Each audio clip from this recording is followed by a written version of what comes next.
চা দিয়ে কখনো মিষ্টি খেয়েছেন? হয়তোবা শুনে অবাক হচ্ছে। এই যে চা। আজকে আমার চাটা দেখানো যাবে কিনা? এই দেখুন দুধ চা, খুবই মজা করে বানিয়েছি। আর এই দেখুন সাথে নিয়েছি মিষ্টি। আমি কিন্তু বরাবর চা দিয়ে মিষ্টি খাই। ছোট থাকতে মিষ্টি আমার খুব প্রিয়। এখন মনে হচ্ছে আপনারা কখনো খাননি, তাই আপনাদের সামনে আজকে নিয়ে আসলাম চা দিয়ে মিষ্টি।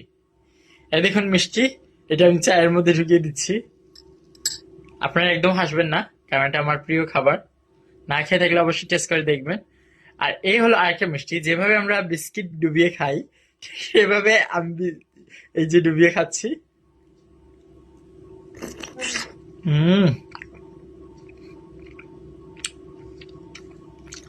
খেয়ে দেবেন ভিউয়ার্স। এটা ডুবাই না, মুখে রেখে দিই।